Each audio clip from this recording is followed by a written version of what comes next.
अब की बार इनकी हिंदू मुस्लिम सिख ईसाई नहीं चलेगी, ये पूरा परिवार है। जो इनकी रणनीति थी ना, उस पे ये लोग जीतते थे, चिटिंग करके जीतते थे, ईवीएम पे जीतते थे। अब ये रणनीति इनकी चल रही ना, फेल हो गई है। गाँव का सारा किसान यहाँ पड़ा हुआ है, गाँव में किससे बात करने जाओगे, ढोर डांग रोता है। हमारी चाची ताई होता है, बात कर गुस्से मारेंगे इनके फेंक फेंक के। जबरदस्ती इंजेक्शन क्यों लगा रहे, क्या फायदा है इस कानून के, बताओ। अनलिमिटेड स्टॉक करो, किसका स्टॉक करो, अडानी अंबानी का स्टॉक करवा रहे हैं, एग्रीकल्चर फार्म हाउस इतने बड़े बड़े बनवा रहे हैं, जबरदस्ती क्यों। मेरी समझ में एक बात नहीं आ रही। ये मुद्दा चल रहा है किसानों का, देश के अन्नदाता का। अब वो अन्नदाता को समझाने की कोशिश ना करें, वो सिर्फ जिनके कहने पे उन्होंने ये 3 काले बिल करे हैं ना पास, उनको समझाएं कि बाबा मुझे माफ करो, मैं देश के किसानों के साथ हूँ, मैं अपनी गलती स्वीकारता हूँ, मैं ये 3 काले कानून फाड़ के डस्टबिन में डालता हूँ। अंग्रेजों को भी लगता था कि देश आजाद नहीं होगा, भारत आजाद भी हुआ है, शहीद भी हुए हैं, और ये कानून इन्होंने जो काले लपेटा 3 दिए हैं, ये भी खत्म होगा। आप देख लेना, आप भी यही हो, मैं भी यही हूँ। क्योंकि हमें 56 इंच का सीने वाला नेता नहीं चाहिए, हमें नेता वो चाहिए जो हमारा अपना हो, हमारा दर्द समझे, हमारा सहयोग करे, अच्छाई के रास्ते पर रहे, उद्योगपतियों की बात ना सुने, देश का किसान की, देश के जनता की बात सुने, देश के जनता के हित की बात करे, किसानों की बात सुनिए।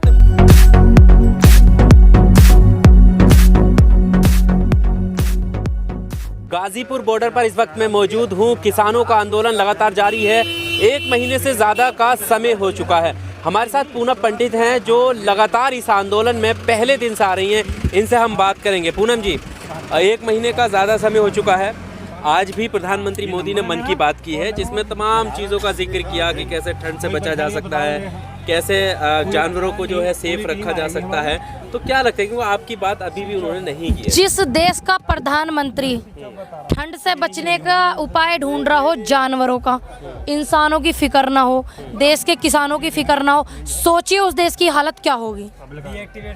नहीं, वो तो ठीक है, लेकिन इससे पहले जब उन्होंने मन की बात में चीजें बताई हैं, इस कानून के फायदे बताए हैं, तब भी तो आप लोगों ने नहीं। भैया जबरदस्ती इंजेक्शन क्यों लगा रहे, क्या फायदे है इस कानून के, बताओ। अनलिमिटेड स्टॉक करो, किसका स्टॉक करो, अडानी अंबानी का स्टॉक करवा रहे हैं, एग्रीकल्चर फार्म हाउस इतने बड़े बड़े बनवा रहे हैं, जबरदस्ती क्यों।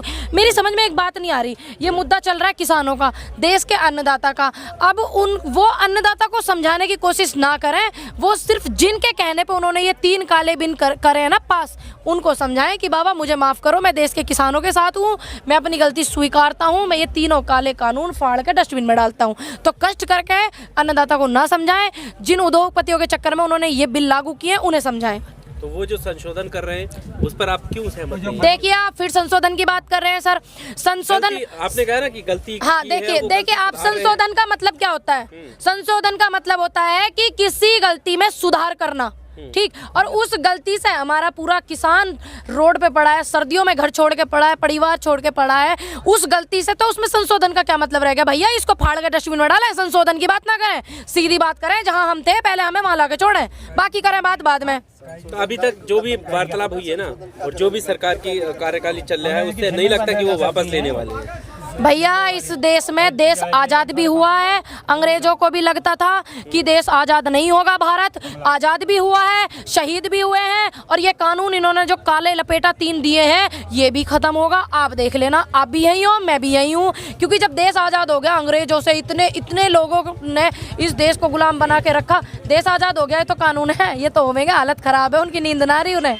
आप किसके कहने पे यहाँ आई हैं? मैं किसके कहने पाती भाई, किसान की लड़की हूँ, खुद आई हूँ। नहीं, ये कह रहे ना कि बरगलाया जा रहा है। बरगला आपको किसने बरगलाया जो यहाँ आई है? आप एक बात बताइए, कौन बरगला? आप इन्हीं से मेरी बात करा दीजिए, बीजेपी वालों से। मैं देखती हूँ कि ये मुझे बरगला देंगे क्या, मैं देख लूंगी ना कि देखते हैं फिर हम बरगलाते हैं या नहीं बरगलाते हैं। उनसे उनके कोई जो सबसे होशियार आदमी है वो आके बात कर लें। अगर हम उनके सामने बरगला गए तो मानिए हमें कोई पार्टी बरगला रही है, क्यों बरगलाएगी? भैया आओ, आप करके देख लो बात हमसे।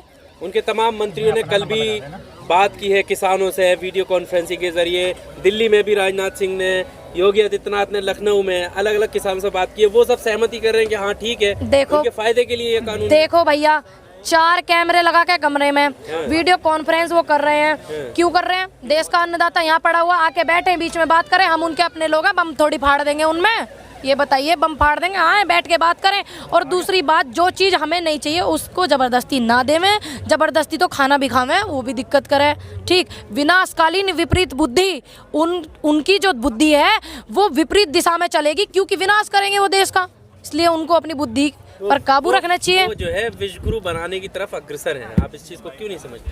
भैया एक बात बताओ, जब हमारे बड़े बुजुर्ग, हमारे किसान नेता भी हैं, बड़े चाचा ताऊ भी है, किसान से बात इन्होंने नहीं करी, ये बिल कब पास हुआ? सितंबर में 5 सितंबर को 5 सितंबर को कितने बजे हुआ?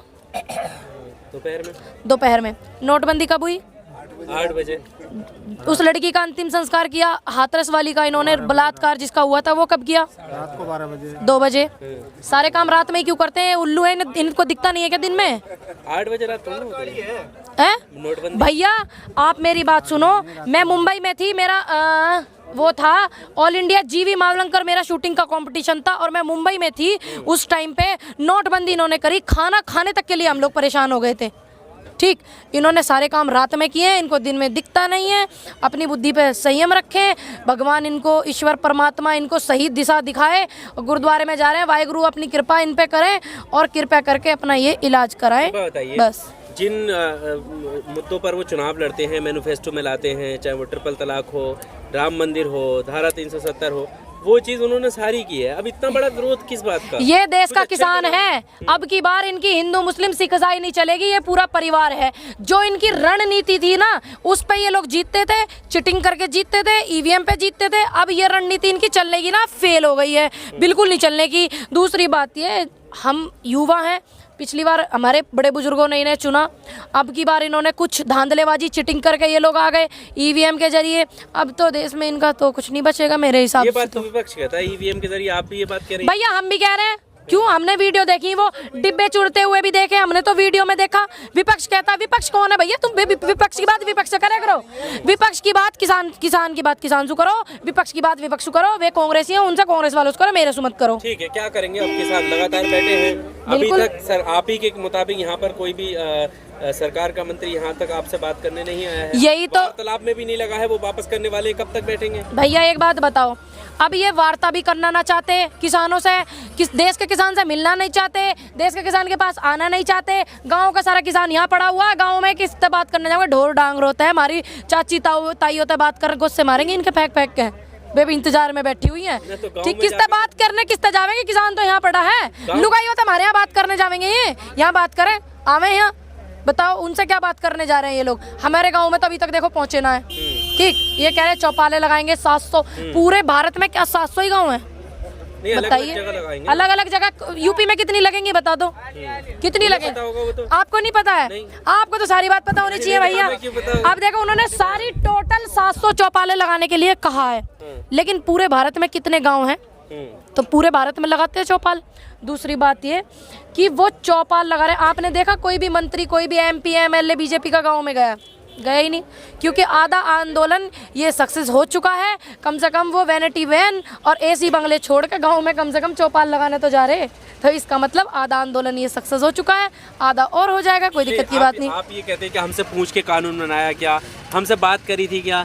तो जिन लोगों को आपने चुनकर भेजा, संसद में बिठाया, उनकी सहमति से इसको बनाया। भैया मेरी बात सुनो, वो आपके साथ है नहीं। भैया मेरी बात सुनो, जिन लोगों ने बनाया, अब एक बात बताओ, कुर्सी का लालच किसे ना होता?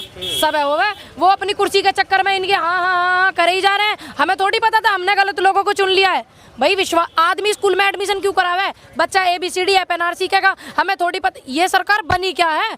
पुलिस में भर्ती हो, कांस्टेबल बने, हेड कांस्टेबल, फलाना ठिकाना मुकाना, बहुत कुछ बने। ये सरकार का क्या बनी है? तो नीचे आ रही है, इसका प्रमोशन ना हो रहा, डिमोशन हो रहा है इस सरकार का। तो